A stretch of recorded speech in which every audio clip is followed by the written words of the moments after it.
नमस्कार। Economics Awadh classes YouTube channel पे आपका स्वागत है।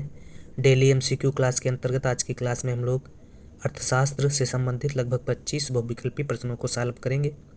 यह प्रश्न रिवीजन की दृष्टि के साथ साथ आगामी शिक्षक भर्ती परीक्षा के लिए महत्वपूर्ण है। तो आज की क्लास स्टार्ट करते हैं और देखते हैं आज की क्लास में क्या क्या क्वेश्चन है। 1 नंबर क्वेश्चन, दीर्घकालीन औसत लागत वक्र को इस नाम से भी जाना जाता है। फिलिप्स वक्र, एंजल वक्र, जे वक्र, लिफाफा वक्र। तो दीर्घकालीन औसत लागत वक्र को लिफाफा वक्र या एनवलप कर्व के नाम से भी जाना जाता है। तो एक का सही आंसर डी हो जाएगा। 2 नंबर क्वेश्चन, निम्न में कौन सी एक उत्पादन की परिवर्तन लागत नहीं है? भवन के बीमा का अंश, मशीनों का रख रखाव, आकस्मिक श्रमिकों की मजदूरी, कच्चे माल का क्रय विक्रय। तो मशीनों का रख रखाव, आकस्मिक श्रमिकों की मजदूरी और कच्चे माल का रख रखाव उत्पादन की परिवर्तनशील लागत है, जबकि भवन के बीमा की अंश जो है वह परिवर्तनशील लागत नहीं है। तो 2 का सही आंसर ए है। 3 नंबर क्वेश्चन, निम्न में कौन एक यू आकार का नहीं होता है? तो एएफसी यू आकार का नहीं होता है, बाकी एबीसी, एमसी, एसी यू आकार की होती है।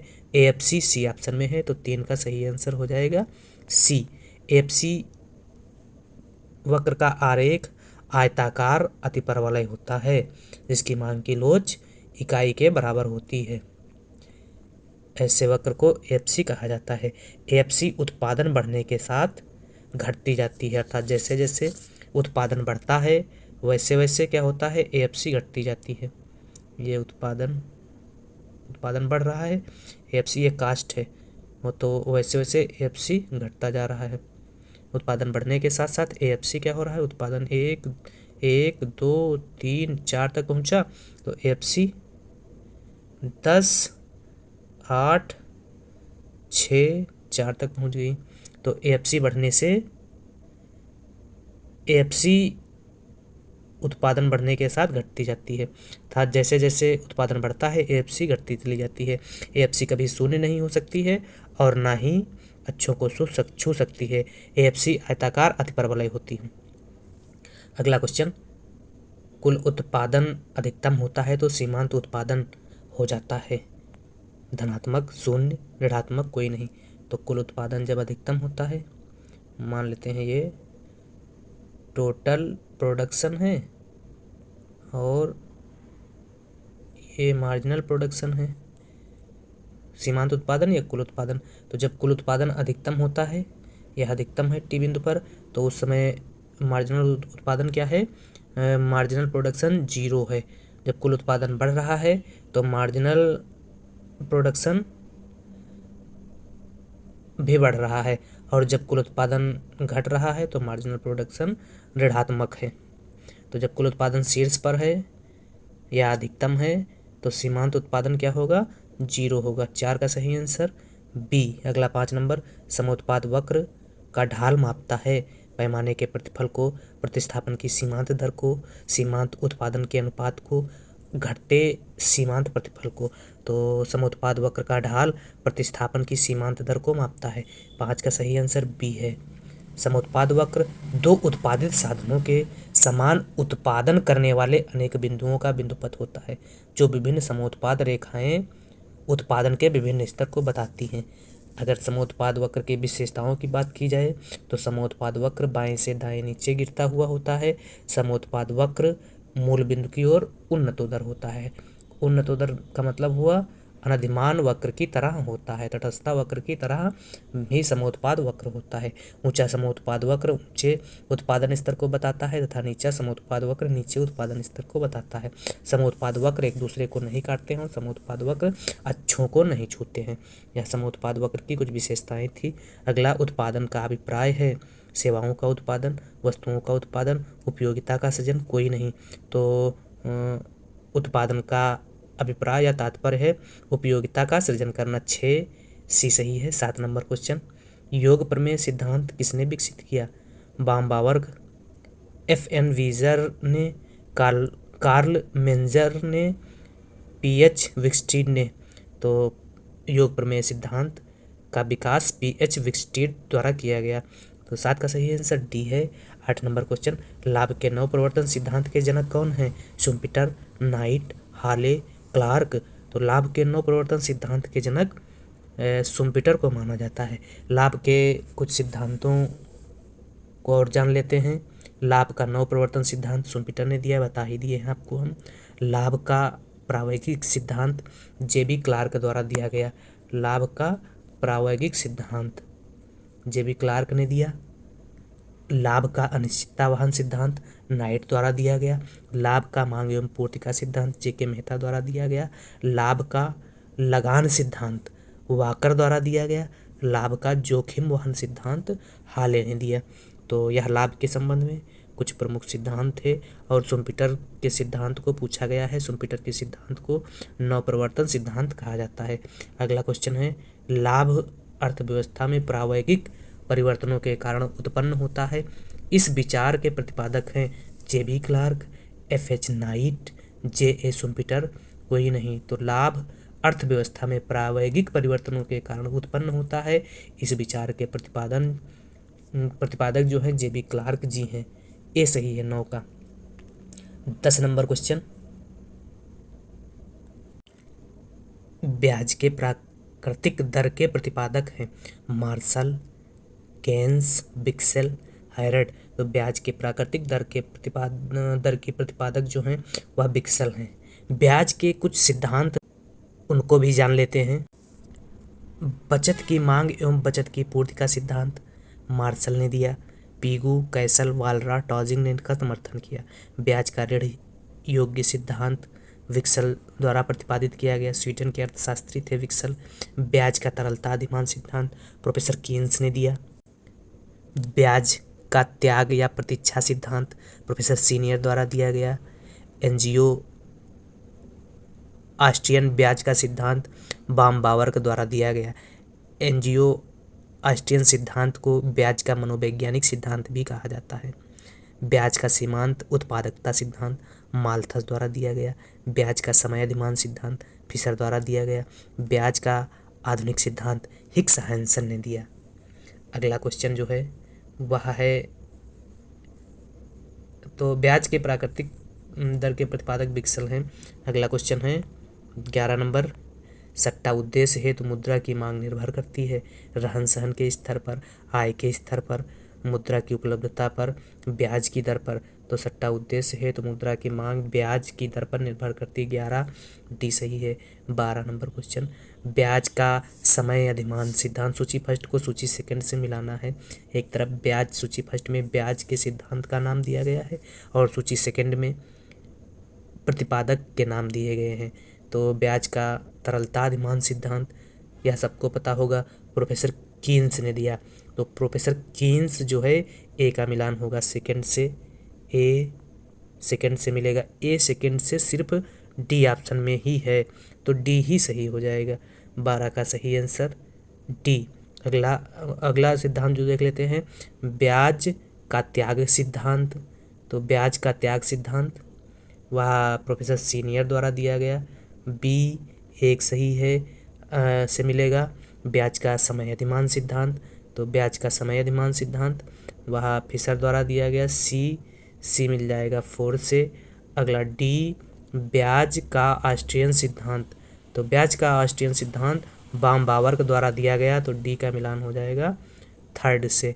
तो इस प्रकार second, first, fourth, third, second, first, fourth, third, यह है ऑप्शन डी में।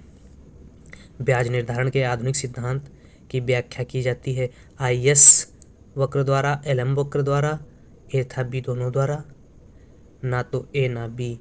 तो ब्याज निर्धारण का जो आधुनिक सिद्धांत है उसे IS LM वक्र कहा जाता है या IS LM सिद्धांत कहा जाता है। सी सही है। IS LM मॉडल के अनुसार ब्याज दर का संतुलन वस्तु बाजार और मुद्रा बाजार के आपसी क्रिया प्रतिक्रिया पर निर्भर करता है। IS वस्तु बाजार के बारे में बात करता है तथा LM वक्र मुद्रा बाजार में संतुलन की स्थापना करता है। तो IS वक्र जो मॉडल है वह ब्याज निर्धारण का आधुनिक मॉडल कहलाता है। अगला IS वक्र का ढाल होता है। तो IS वक्र का ढाल धनात्मक, ऋणात्मक, अनंत, शून्य। IS वक्र का ढाल जो है वह ऋणात्मक होता है। बी सही है 14 नंबर क्वेश्चन का आंसर। IS वक्र जो है के संबंध में कुछ महत्वपूर्ण तथ्य हैं, उनको जान लेते हैं। IS वक्र का आकार जो है वह बाएं से दाएं गिरता हुआ ऋणात्मक ढाल का होता है। यह भी क्वेश्चन ज़्यादा पूछा जाता है एग्जाम में। IS वक्र वस्तु बाजार में संतुलन की व्याख्या करता है। IS वक्र का संबंध ब्याज दर के प्रतिष्ठित सिद्धांत से है। I का मतलब होता है निवेश और S का मतलब होता है बचत। IS वक्र ब्याज एवं राष्ट्रीय आय के बीच संबंध की बात करता है। IS वक्र के ऋणात्मक ढाल होने का मतलब हुआ ब्याज दर एवं राष्ट्रीय आय के बीच उल्टा संबंध बताना। निवेश मांग जितनी अधिक लोचदार होगी IS वक्र उतना चपटा होता है, और निवेश मांग जितनी अधिक बेलोचदार होती है IS वक्र का ढाल उतना ही अधिक बेलोचदार होता है। जब सरकारी व्यय बढ़ता है तो IS वक्र ऊपर की ओर राइट शिफ्ट हो जाता है, दाएं शिफ्ट हो जाता है, और जब सरकारी व्यय घटता है तो IS वक्र नीचे शिफ्ट हो जाता है। यह मूल IS वक्र है। जब क्या हो रहा है, सरकारी व्यय बढ़ रहा है तो दाईं तरफ शिफ्ट हो जाता है IS वक्र, और जब सरकारी व्यय कम हो रहा है तो बाईं तरफ IS वक्र शिफ्ट हो जाता है। तो यह IS वक्र के संबंध में कुछ फैक्ट थे। अगला क्वेश्चन है 16 नंबर क्वेश्चन। शून्य आधार बजट की अवधारणा दी AP लर्नर ने, पीटर ए पायर ने, मसग्रेव ने, जेमकिंस ने। तो शून्य आधारित बजट की अवधारणा पीटर ए पायर द्वारा दी गई थी। 16 का सही आंसर बी है। शून्य आधारित बजट की अवधारणा 1969-70 में अमेरिका के टेक्सास शहर में पीटर ए पायर ने सर्वप्रथम अपनाई थी, और भारत में शून्य आधारित बजट की अवधारणा 1987-88 में लागू की गई। अगला क्वेश्चन है, भारत में सेवा कर किस वित्तीय वर्ष से प्रारंभ किया गया? 1994, 95, 93, 94, 92, 93, 1900, 1901। तो भारत में सेवा कर 1994, 95 से प्रारंभ किया गया था। 17 ऐसे ही है। 18 नंबर क्वेश्चन, भारत में सबसे अधिक गेहूं उत्पादन करने वाला राज्य? तो भारत में सबसे अधिक गेहूं का उत्पादन जो है वह उत्तर प्रदेश में होता है। गेहूं उत्पादन में 3 अग्रणी राज्य कभी कभी परीक्षा में पूछ लिए जाते हैं। तो प्रथम स्थान पर उत्तर प्रदेश है, द्वितीय स्थान पर MP है, और तृतीय स्थान पर पंजाब है। अगर हेक्टेयर में सर्वाधिक उत्पादन की बात की जाए तो हेक्टेयर में सबसे ज़्यादा उत्पादन जो है वह पंजाब में होता है। औसत सबसे अधिक उत्पादन गेहूं का तो वह UP में प्रथम स्थान है सबसे ज़्यादा, MP में दूसरे नंबर पर और पंजाब में तीसरे नंबर पर। इसी प्रकार से चावल के उत्पादन में अगर पूछा जाता है तो चावल के उत्पादन में पहला स्थान वेस्ट बंगाल, पश्चिम बंगाल का है, दूसरा स्थान UP का है, और तीसरा स्थान पंजाब का है। तो यह चावल और गेहूं के उत्पादन में अग्रणी राज्य के नाम हैं। चावल और गेहूं दोनों के उत्पादन में अग्रणी देश की अगर बात की जाए तो चीन का स्थान आता है। अगला क्वेश्चन क्या है, भारत में प्रति हेक्टेयर गेहूं का सर्वाधिक उत्पादन कौन सा राज्य करता है? उत्तर प्रदेश, पंजाब, हरियाणा, महाराष्ट्र। तो प्रति हेक्टेयर गेहूं का सर्वाधिक उत्पादन जो है वह पंजाब द्वारा किया जाता है। 19 20 ही है। 20 भारत में वर्तमान में अधिकतम सीमांत आय कर की दर है। तो भारत में वर्तमान में अधिकतम सीमांत आय कर की दर जो है वह 30% है। 20 सी सही है। 21 आर्थिक समृद्धि के साथ राष्ट्रीय आय में सेवा क्षेत्र का योगदान स्थिर रहता है, घटता है, बढ़ता है, अस्थिर रहता है? तो बढ़ता है। आर्थिक समृद्धि के साथ राष्ट्रीय आय में सेवा क्षेत्र का योगदान जो है वह बढ़ेगा, और कृषि क्षेत्र का योगदान घटेगा। अगर 1950-51 में और 2022 23 में प्राथमिक, द्वितीयक और तृतीयक क्षेत्र की तुलना की जाए तो प्राथमिक क्षेत्र का योगदान जीडीपी में 1951 में 51% था, द्वितीयक क्षेत्र का योगदान 13% और तृतीयक क्षेत्र का योगदान 27% था। इसी प्रकार से प्राथमिक क्षेत्र का योगदान 18% 2022-23 में, 28% विनिर्माण क्षेत्र का और 54% तृतीयक क्षेत्र या सेवा क्षेत्र का था। तो जैसे जैसे क्या हुआ, अर्थव्यवस्था का विकास हुआ, अर्थव्यवस्था कृषि से उद्योगों की ओर स्थानांतरित होने लगी, अर्थात उद्योगों का योगदान बढ़ा, सेवा क्षेत्र का योगदान बढ़ा और कृषि का योगदान अर्थव्यवस्था में घटा। अगला क्वेश्चन, भारतीय स्टेट बैंक की स्थापना किस समिति की सिफारिश पर की गई? लकड़ावाला समिति, यंग हिल्टन समिति, शिव रमन समिति, कोई नहीं। तो 22 नंबर जो क्वेश्चन है, भारतीय स्टेट बैंक की स्थापना यंग हिल्टन समिति की अनुशंसा पर की गई थी और 1935 में 1 अप्रैल 1935 में आरबीआई की स्थापना हुई और आरबीआई एक्ट 1934 में पारित हुआ। वर्तमान में आरबीआई के governor doctor Shaktikanta Das 25वें number के आरबीआई गवर्नर हैं और प्रथम गवर्नर ऑसबोर्न स्मिथ थे। अगला क्वेश्चन 23 नंबर, भारत में बैंक दर निश्चित किया जाता है एसबीआई द्वारा, आरबीआई द्वारा, नीति आयोग द्वारा, कोई नहीं। तो भारत में बैंक दर आरबीआई द्वारा निश्चित की जाती है। 23 का सही आंसर बी है। वर्तमान में बैंक दर 4.25% है। बैंक दर कैसे काम करता है? अगर बैंक दर बढ़ा दी जाती है, बैंक रेट अगर बढ़ा दी जाती है तो क्या होता है, उधार लेने की शक्ति कम हो जाती, उधार लेने की लागत क्या है, बढ़ जाती है और उधार लेने की शक्ति क्या है, कम हो जाती है। अर्थात उधार कम लिया जाता है जिससे अर्थव्यवस्था में पैसा कम हो जाता है। आरबीआई बैंक दर मुद्रास्फीति की स्थिति में बढ़ाती है। अगर बैंक रेट कम कर दी जाए तो उधार लेने की लागत कम हो जाती है जिससे उधार ज़्यादा लिया जाता है, जिससे अर्थव्यवस्था में पैसा ज़्यादा हो जाता है और मंदी में आरबीआई बैंक रेट कम कर देती है। अगला क्वेश्चन है वह है 24 नंबर क्वेश्चन, वर्तमान में भारत के आरबीआई के गवर्नर हैं, कोई नहीं, डॉक्टर शक्तिकांत दास 25वें नंबर के आरबीआई गवर्नर हैं।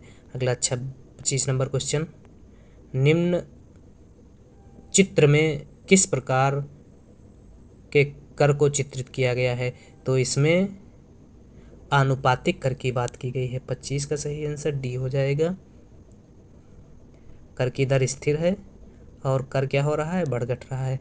अगला, भारत में माल एवं सेवा कर की शुरुआत हुई जुलाई 2017, 24 जुलाई 1860, 1994, 1958। तो भारत में माल एवं सेवा कर की शुरुआत 1 जुलाई 1917 को की गई थी।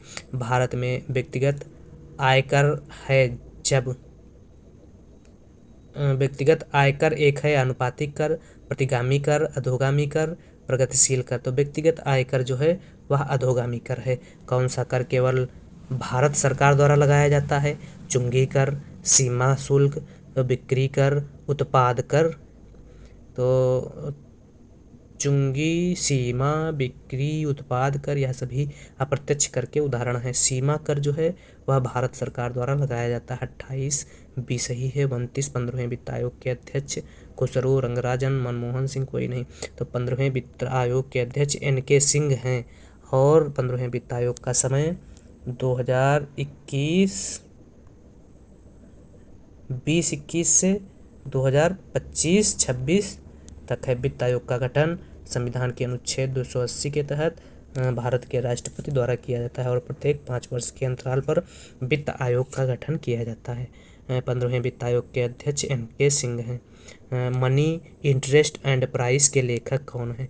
Baumol, Kaldor, Patinkin, Keynes. तो मनी, इंटरेस्ट एंड प्राइस पुस्तक के लेखक जो हैं वह पेटिंगटन हैं। बट इनका सी ऑप्शन में है, तो 30 नंबर क्वेश्चन का सही आंसर सी हो जाएगा। इस प्रकार से आज की इस क्लास में हम लोगों ने अर्थशास्त्र से संबंधित 30 महत्वपूर्ण बहुविकल्पी प्रश्नों का अध्ययन किया, जो प्रश्न आगामी शिक्षक भर्ती परीक्षा के लिए महत्वपूर्ण हैं और रिवीजन की दृष्टि से भी महत्वपूर्ण हैं।